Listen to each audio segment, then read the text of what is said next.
Good morning and welcome to PAX Adventures Day 2. Just want to take a moment to acknowledge the brilliance and expert nature of the attempts at crowd and line control at PAX every year that everybody ignores and are utterly useless and baffling to many people. You'll see many people just following along these roped off areas and they get confused about where they were going and they just step over the barriers anyway. It's awesome to watch every single year and they never learn anything at all. They never attempt to do anything different to make it more clear. Nothing. They just, it is what it is. Shrug. Excellent. So, the general plan for today is to get some hands-on time, basically. Hands-on with a few accessories spotted yesterday. I want to investigate devices like the MSI Claw, the Lenovo Legion Go portable thing, whatever they're called. I forget the branding of it. One of those mobile phone controllers we spotted yesterday in the video, and a few games, including, of course, Pokemon ZA. Very excited about. Sorry, Pokemon Legends ZA. Let's get it right. Let's get the branding right. All right, Nintendo, we good? No, still won't talk to me. All right. Anyway, adventures await, and at some point today, I'll be meeting up with Ali, another one of my best mates, who some of you know because I talked her into streaming a bunch of years ago, and she's become phenomenally successful at it ever since. So she owes me big time for spending like 2 years just talking her into finally streaming, and now she loves it. Can't imagine doing anything else, and she's very, very successful. So she owes me, well, many hugs. I think many hugs. All right, take two at getting some shots of the props in now that I've got my light properly working, recharged, and all.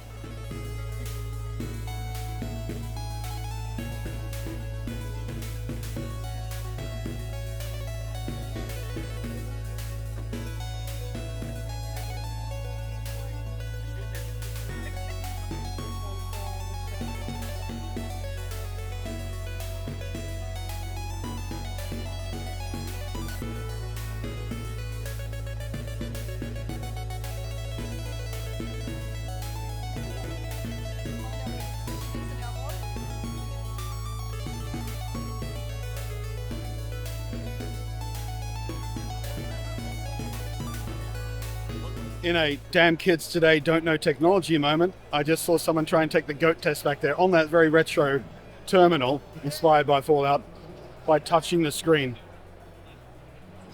Her friends cracked with laughter.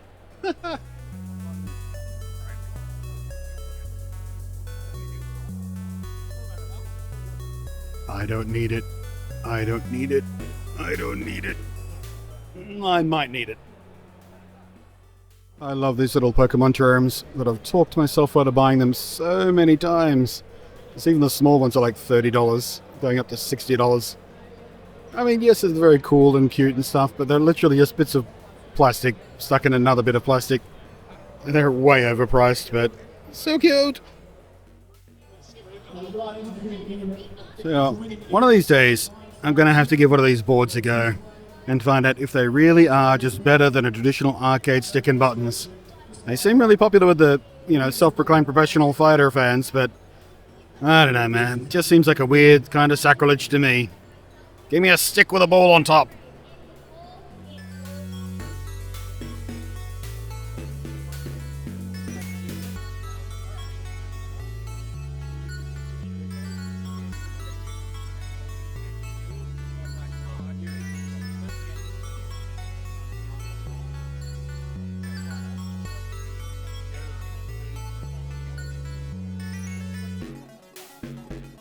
Just been taking a poke around the tabletop gaming section. I've stopped 3 separate times by people who know me, know my content, and were just remarking about how they're surprised that I'm down this end of the hall because I don't play tabletop games and haven't for a very, very, very long time.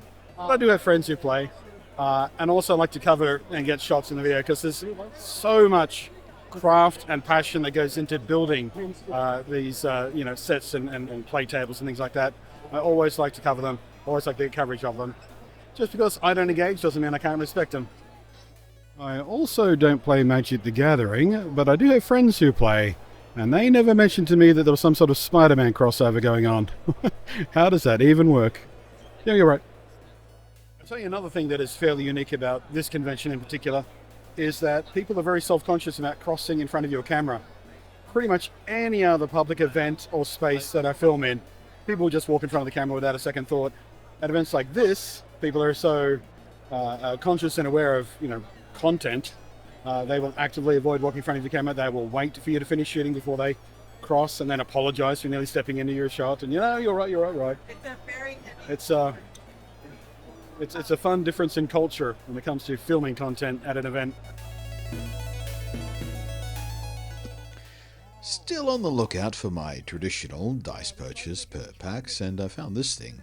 I think they called it a dragon's egg or something. I've seen it at a couple of different vendors. Very cool looking dice. Very impractical to use because it's really hard to read.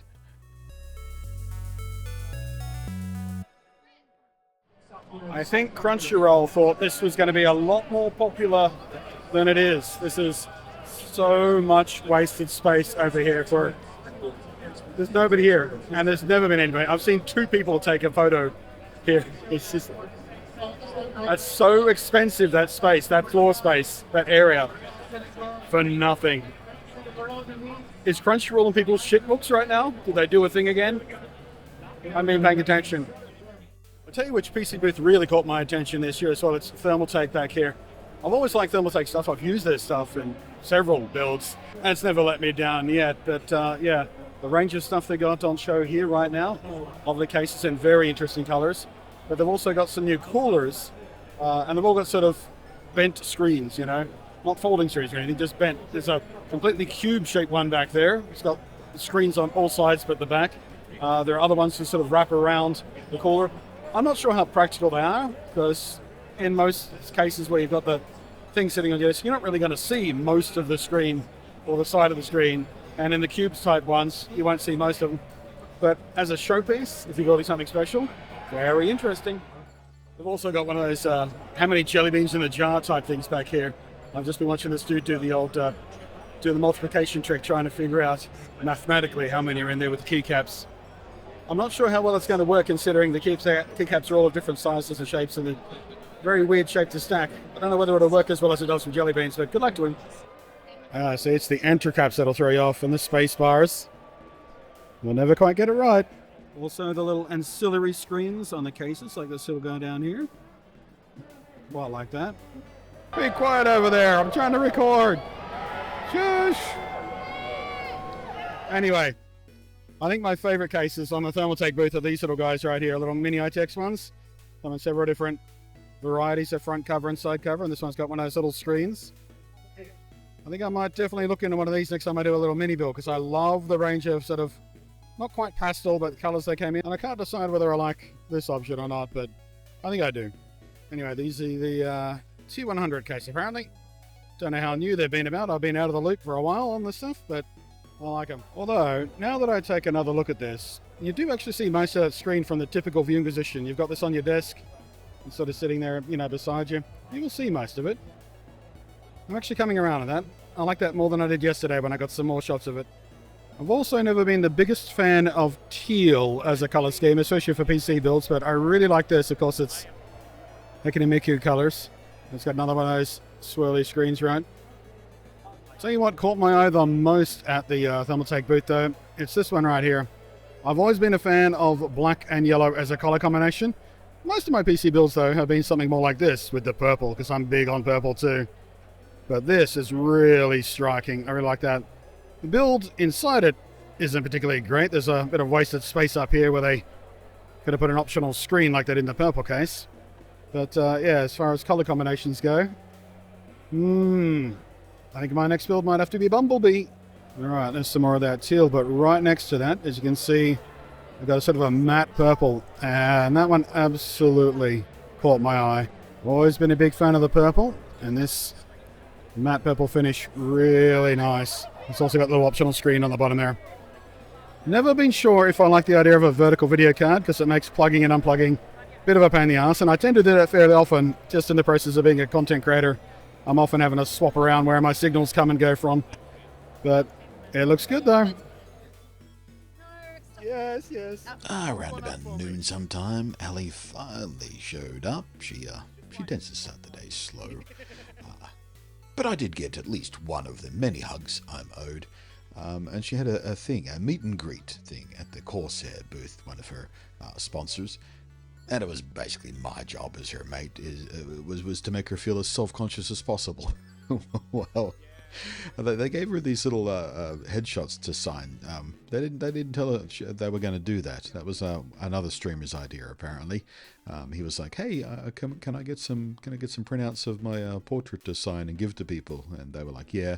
And then they made them up for the other streamers that were part of their stable of sponsored streamers as well. So that one caught Ali a bit by surprise. I think she was a little bit embarrassed by it, but it's a bit of fun. But I stuck around and pointed the camera at her from time to time just to make her feel self-conscious, because what a mate's for. But then something unexpected happened, something that has never happened at a PAX before. Well, there's a PAX adventure I've never had before. The first time I got to sit down and actually play a video game on the show floor, I was with Ali. We just sat down to play some Ninja Gaiden, some of the new Ninja Gaiden, in the Xbox booth.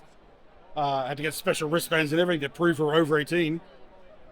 And the bloody fire alarm goes off. And everyone had to evacuate the entire convention center. Everyone's all out here at the moment. I got like 2 minutes of Ninja Gaiden. Come on, man. At least the various Spider-Men had fun when we had to evacuate.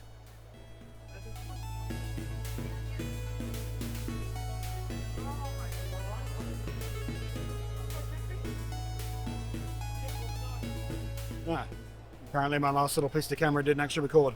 We're back in the hall. We're filtering back in. It seems to be a false alarm. Shrug. I've decided not going to reline up for a Ninja Gaiden. I got a few minutes. I got a quick feel for it.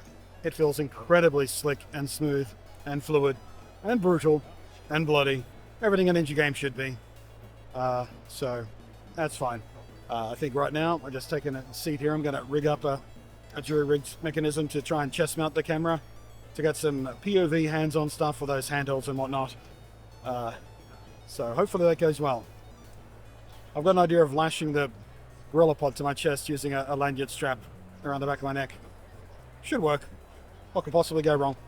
See, there you go. Perfectly serviceable. That goes around my neck. That hangs up my chest. Camera mounts there. That's for support against my belly. What could possibly go wrong? It's going to work perfectly. There we are. It's a little wobbly, but as long as I stand very, very still, it should be fine.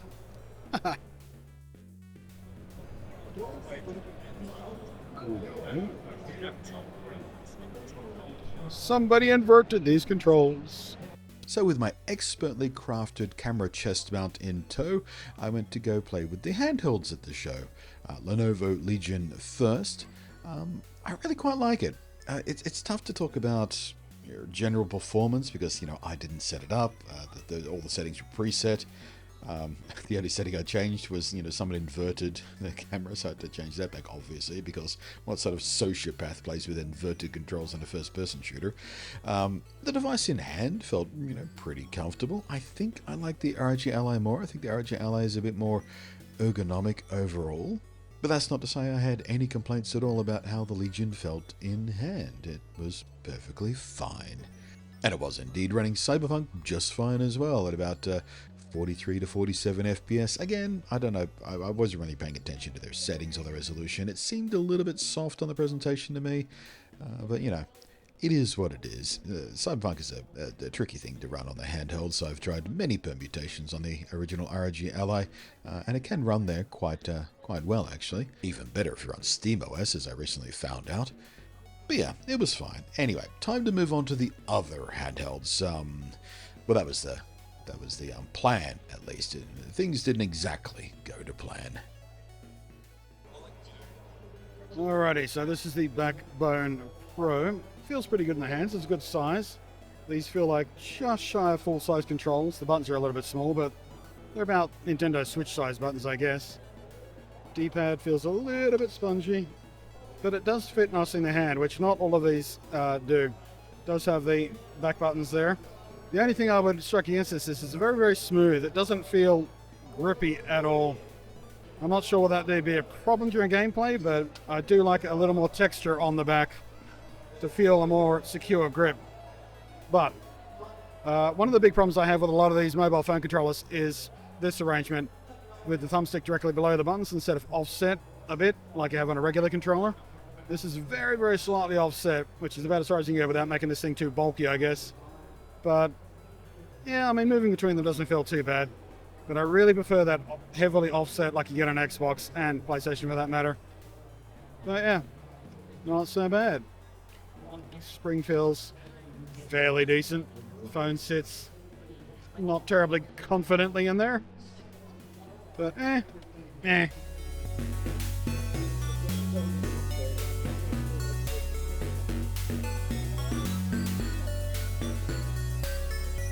So I've just got a bit of a FU at the Xbox thing here. I joined a queue to get into the main area of the Xbox thing. We were led into a little room, showed a bunch of trailers from projector, led into the main room, only to be then told there are two separate lines for other things going on in that room. There's one separate line for the Ninja Gate and stuff, and another separate line for the ROG Ally experience, which is on the outside of the booth anyway. So I didn't have to go through the first queue to get into the booth, to then come out of the booth to join that other queue to get hands on with the ROG Ally one. I'm just not going to bother. It's too fucked, man. I'm not going to bother. I've had the ROG Ally in my hands. I wanted the experience of seeing what the Xbox interface was like, but fuck it. That was so disorganized and so stupid, and nothing is signed properly. Nothing. It's just this is a line. This is a queue. It doesn't tell you what the queue's for. You have to go in, then they tell you what the queue. It's stupid. Fuck off, Xbox. No wonder you're floundering. All right, I think I'll come back to that booth later. It looks like the MSI booth is doing some sort of Fortnite thing at the moment. Can't even get close to the MSI claw. It's completely blocked up by the crowd just watching whatever's happening on their little stage there. Plan, what are we up to? D?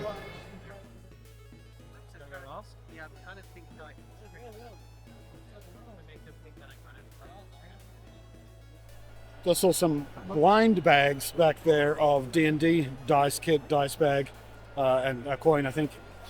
I thought, well, that could be fun. Asked how much they were. $40. $40 for a blind bag of dice. Nope. Of course, one of my favorite spots in PAX every year, the classic gaming section. We will be exploring this tomorrow. Bunch of slot machines and old arcade machines over there, a bunch of classic consoles going on over here, classic computers over there. Oh, I see one of the classic little bubblegum iMacs over there. And here's a great teaser for you. The classic 4-switch Darth Vader Atari 2600, the machine which got me started on my own gaming journey back when I was but a wee lad.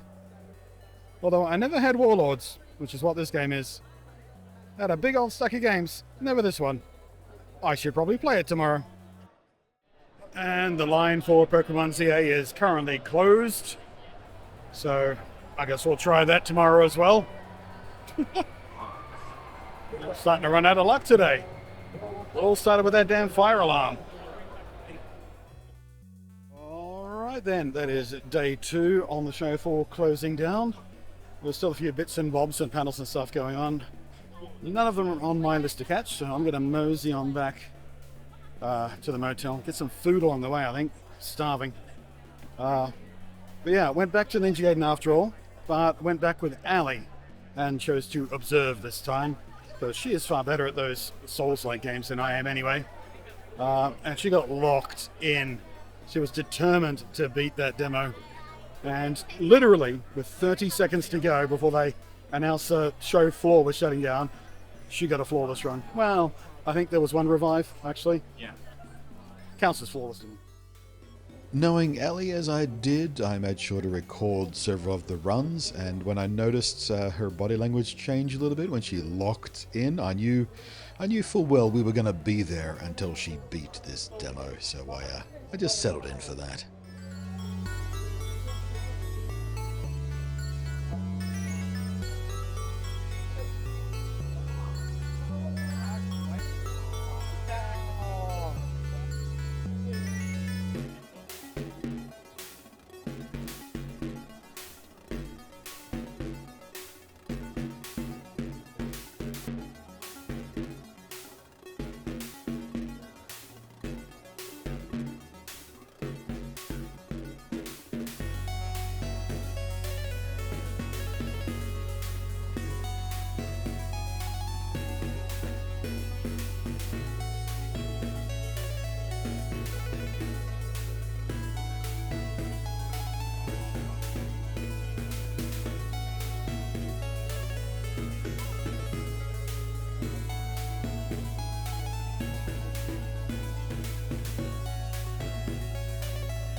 So yeah, she was pretty pleased with herself, because if you had made her walk away from that demo without beating the boss, it would have bothered her. It would have bothered her a lot. But yeah, 2 weeks till that game comes out, and I guarantee you she'll be streaming it. And I really recommend, if you haven't ever popped along to one of Ali's streams before, I'm going to plug my mate here, go along and watch her, because she is very entertaining to watch and quite good at those games. So, hi Ali. But yes, my day is basically done at this point. I am very tired. I sense that as soon as I stop moving, my legs and my feet are going to start screaming. Right now, they're at that point where I know they're tired and sore, but my body's kind of pushing it to the back until we get a chance to stop moving. That was a good day, though. That was a real good day. Lots of adventure, lots of cool stuff. Bit of excitement in the form of a fire alarm. Never had that happen at a PAX before. It's all good. So, I don't know whether I'm going to do a sign-off letter. I'll do one now. Thank you for all the support. PayPal, the Patreon, the super chats, the likes, the comments, especially the comments. Keep that up. And I will see you tomorrow. Bye. Unless I append something else to the end of this video.